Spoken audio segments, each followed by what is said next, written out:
৭ই মার্চের মতো দিবস বাতিলের সমালোচনা করেছেন বিশ্লেষকরা। তাদের মতে অন্তর্বর্তী সরকারের সুনির্দিষ্ট বিষয়ে সংস্কারের কাজে মনোযোগ দেওয়া দরকার। রাজনৈতিক বিষয়গুলো রাজনীতিকদের জন্য রেখে দেয়াই ভালো। জুনায়েদ খানের রিপোর্ট।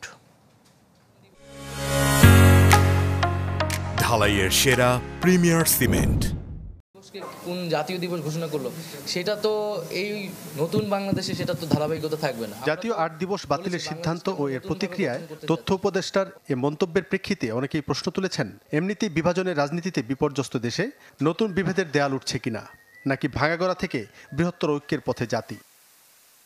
এই মিশ্র প্রতিক্রিয়া নিয়ে প্রশ্ন করা হলে জাহাঙ্গীরনগর বিশ্ববিদ্যালয়ের অবসরপ্রাপ্ত শিক্ষক অর্থনীতিবিদ আনু মোহাম্মদ বললেন, এ ধরনের সিদ্ধান্ত রাজনৈতিক সরকারের কাজ, অন্তর্বর্তী সরকারের নয়। শেখ মুজিবকে সমালোচনার মধ্যে রাখতে হবে, পর্যালোচনার মধ্যে রাখতে হবে, কিন্তু তাই বলে ৭ই মার্চ তো বাদ দেওয়া যাবে না। কিংবা শেখ মুজিবের যে গুরুত্ব, রাজনৈতিক গুরুত্ব, সেটা কিন্তু স্বীকার করতে হবে।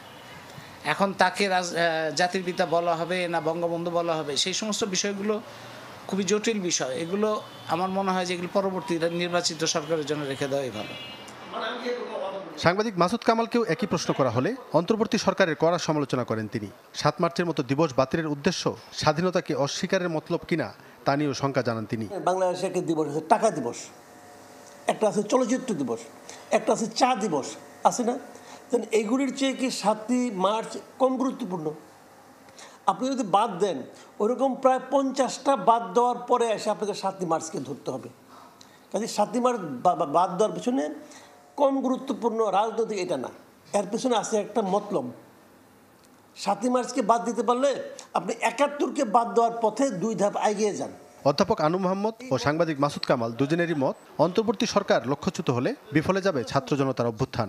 এরা জাতিকে বিভক্ত করার কাজটা আওয়ামী লীগের চেয়েও দ্রুত বেগে এবং ন্যাক্কারজনকভাবে করে যাচ্ছে।